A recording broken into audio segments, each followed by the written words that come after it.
much. We know that a significant portion of the State of the Union is going to fall upon foreign policy. And then there is the report that the president is actually going to make the case for cutting the nuclear arsenal. We'll also, I'm sure, hit upon Israel and Iran and other issues. Joining us right now, as he does every Monday, Stephen Yates with the D.C. International Advisory, dciadvisory.org, former advisor to former VP Dick Cheney and foreign policy expert. Stephen, good afternoon to you. Happy Monday, my friend. Happy Monday, Dana. Good to be with you. It's good to be with you. The president expected to discuss some foreign policy issues within the State of the Union address tomorrow. And one of the things that's being reported is he's going to at least lay some of the early groundwork for cutting the nuclear arsenal. We know he's going to be meeting with Putin here soon to discuss this. They're sending a surrogate over next month to kind of lay the groundwork for those discussions. This seems. What do you make of these discussions? If you could look into your crystal ball and sort of anticipate what the president is going to say? We know that he's at odds with Republicans over this, and that there would be kind of a considerable fight. What do you make of this? Well, I think it's telling that the president basically foreshadowed where he wanted to go with the relationship with Russia and nuclear weapons. I think it's putting ideology ahead of really any thought of diplomacy and strategy. This should not be the president's highest foreign policy priority right now.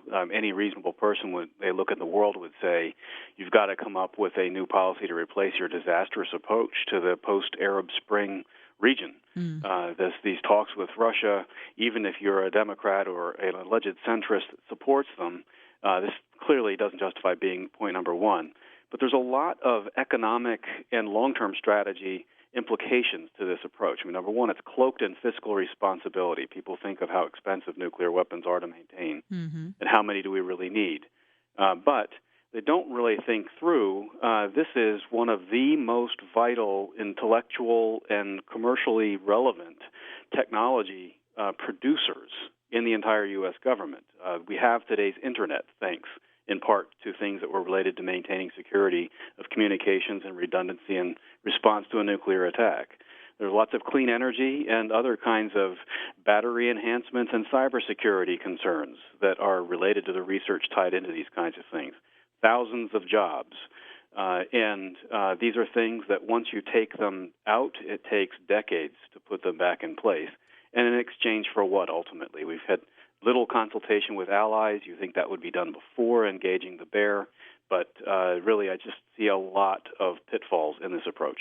I hear this being reported as the president wants to move quietly on this, which seems to me is that he wants to avoid a fight in Congress, basically. Well, I think we, in many ways, have an imperial president. He's looking to get around treaties and laws. I mean, we had a debate about treaties, and we had basically the best Democrat cloaked as a Republican and Dick Lugar promoting a New START treaty. And he doesn't just say thank you to that. He wants to go around that and beyond that and have new reductions and new negotiations with Russia. And I think it's just a diversion away from what their real responsibilities ought to be. $5 trillion in added debt, more coming, real threats in the world, and we're not talking about those things. We're talking about these shiny objects that he values, not the real solutions. And it's interesting, too, because you mentioned, the Arab Spring. From everything that I have read, unless this is just something that hasn't been released by the White House or other surrogates, I have not heard or read anything about any mention of any sort of response to Arab Spring in the State of the Union tomorrow. Have you? I have not, and I think that's exactly correct. I'm not shocked by that development. They seem from very early on not wanting to deal with this at all. And, basically it's part of a piece of their ideology. They're not really that discomforted by the expansion of Islamist influence. And they sort of, I think, simplistically say, well, we're not interested in another war or major intervention.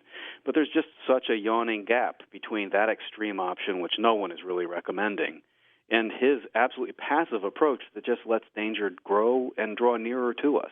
It doesn't surprise me he's not mentioning it. It's his probably largest foreign policy failure to date. Well, and that was my other point, that maybe it would serve to highlight his inadequacies within this region. It would do too much to draw attention to that.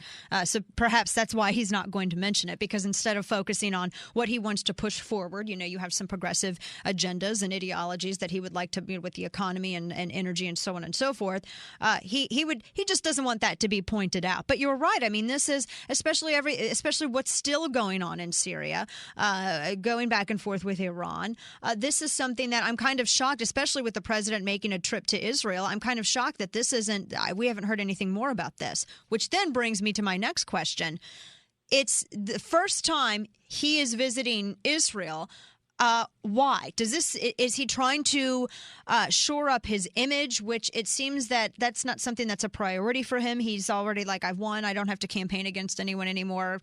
Honey Badger, don't care. It's my second term. Or does this have more to do with perhaps Iran? Well, I think it has a lot to do with another white whale of the foreign policy establishment, and it's rejuvenating Israel-Palestinian negotiations.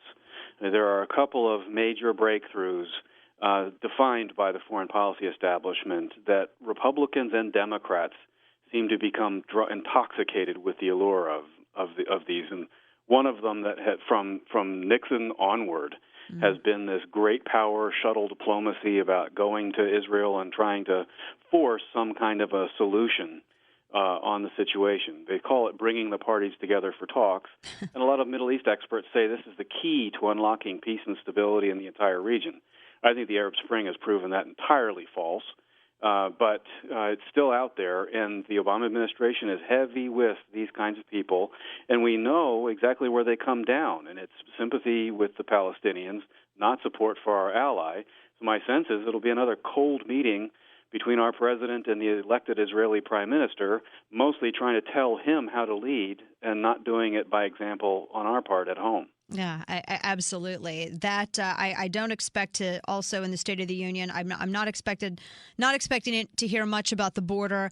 The drone issue, though, is something that I find incredibly interesting because Brennan. I was shocked that the Code Pink, Code Cougar, kind of what I call them, that they came and at least held some semblance of consistency by interrupting the hearings last week with John Brennan over their concern over drones.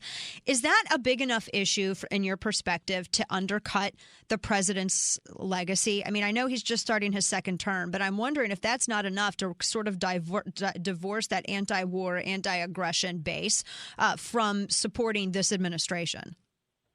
Well, I think that there are just a raft of contradictions in terms of what the president's personal and domestic values are and how he's conducted things on foreign affairs, terrorism, and things like that. I mean, on the one hand, he recoiled in indignation about the notion of detaining people indefinitely at Guantanamo and was perfectly fine with killing them by remote control. So I do think it is a little bit of just desserts for the wacky left to hit him, because we know they would have demagogued a Republican. But at the same time, I don't think ultimately a lot of these people care that much about what the president's doing abroad. They support his revolution at home. So I think most of their energy and their enthusiasm will basically show gratitude to him by increasing collectivism and state control and basically rolling back the Bill of Rights at home. And if he progresses there, they'll forgive a lot of contradictions abroad, just because I think that's where their hearts are. Right, exactly. Well, this will definitely be a very interesting State of the Union to watch. It's supposed to be very divisive. So all the expectations going in. Stephen Yates, as always, we so appreciate your perspective. Thanks again. Thank you, Dana. All right, take care.